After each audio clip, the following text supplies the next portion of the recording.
नमस्कार, मैं हूं आपके साथ अनुष्का राय और आप देख रहे हैं इंडिया समाचार।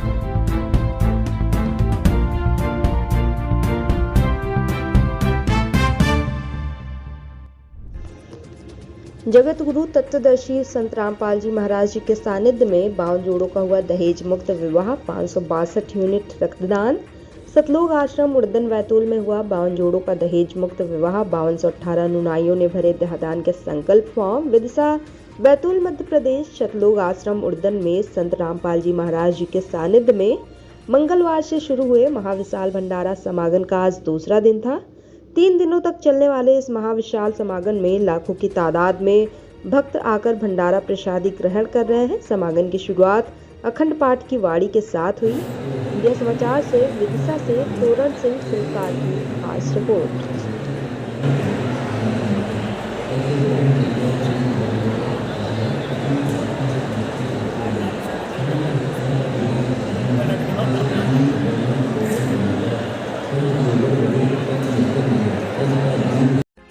सनातन धर्म हमें जिस भक्ति की तरफ लेके जाना चाहता था, क्या वो भक्ति हम करने लग रहे थे या अब संत रामपाल जी महाराज जी ने बताई है, इसका निर्णय जनता करेगी, पढ़ा लिखा समाज करेगा।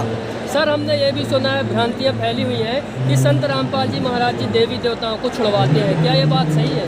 देखिए, संत रामपाल जी महाराज जी देवी देवताओं की भक्ति को नहीं छुड़वाते हैं, बल्कि संत रामपाल जी महाराज जी वो वास्तविक मंत्र इन देवी देवताओं के बताते हैं जो हमारे पवित्र सदग्रंथों में दिए गए हैं, और उन्हीं की भक्ति संत रामपाल जी महाराज जी करवाते हैं।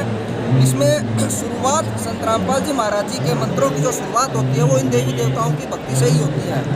ठीक है, जैसे उदाहरण के तौर पे मान लो आपका जो भी नाम है, आपके असली नाम से जब हम आपको बुलाएंगे तभी हमें पता लगेगा और आपको भी पता लगेगा कि आपको बुलाया जा रहा है। ठीक इसी प्रकार संत रामपाल जी महाराज जी ने शास्त्रों से यह प्रमाणित किया है कि इन देवी देवताओं के वास्तविक मंत्र कौन से हैं। अब देखिए, आम समाज भी उन्हीं देवी देवताओं की पूजा करता है और संत रामपाल जी महाराज जी भी शुरुआत उन्हीं देवी देवताओं की भक्ति से करते हैं, लेकिन संत रामपाल जी के शिष्यों को वो लाभ मिलते हैं, अन्य समाज को वो लाभ नहीं मिलता। इसके पीछे क्या कारण है? मेन कारण यही है कि संत रामपाल जी महाराज जी ने इन देवी देवताओं के जो वास्तविक मंत्र हैं, जिनको जाप करने से इनसे जो हमें लाभ मिलना चाहिए वो लाभ मिलेगा। अन्य समाज वो भक्ति वो मंत्रों का हम जाप नहीं करते, जो जाप करने से इनसे लाभ हमें लेना चाहिए। सर, हमने ये हल्दी की रस्म वगैरह आपको फीका नहीं लगता? ये हल्दी की रस्म, मेहंदी की रस्म, ये तो हम आप लोगों की बनाए हुए हैं, ये परमात्मा के बनाए हुए नहीं है। परमात्मा ने बस दो आत्माओं को मिलन बताया है, जो कि आत्मा से होता है। हमारे संत रामपाल जी महाराज जी ने उनकी वचनों के द्वारा दहेज मुक्त विवाह कराया है। आपसे जानना चाहेंगे कि माता पिता की भी इच्छा होती है कि हम वर जो होता है, वधू होती है ना, तो माता पिता दहेज देते हैं, क्या आपको ये दहेज वगैरह माता पिता को देना पड़ा? जी बिल्कुल। अभी आप जो हाथ में लिए हैं, ये क्या लिए? ये हमारे संत रामपाल जी द्वारा जीने की राह है। जीने की राह। क्या नाम है आपका? कहाँ से आप?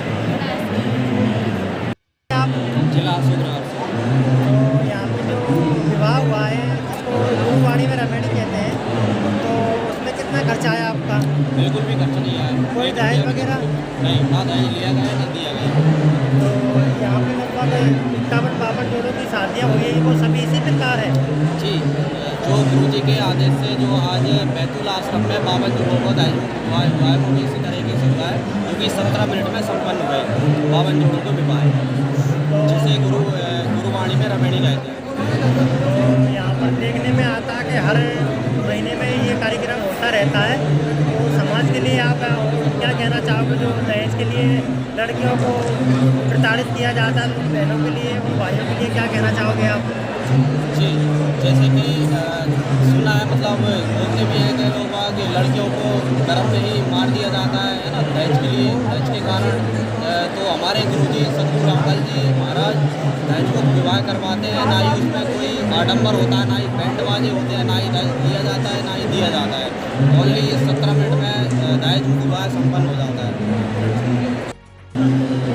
वेद पुराण को हमारे हिंदू धर्म के ग्रंथ है, उनको खोलकर सारी चीज़ों का प्रमाण दे करके सभी एक एक चीज़ तत्व प्यार निकाल करके भक्तों को समझाना, संगत को समझाना, पूरे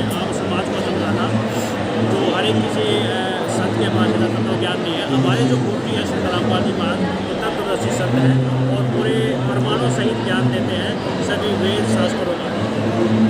क्या नाम है आपकी का? नमस्कार सर जी, कहाँ से हैं आप? हम हरियाणा से। यहाँ पे क्या देखते हैं आप? यहाँ पे अभी चला हुआ है अपने अमरगंज साहिब का पाठ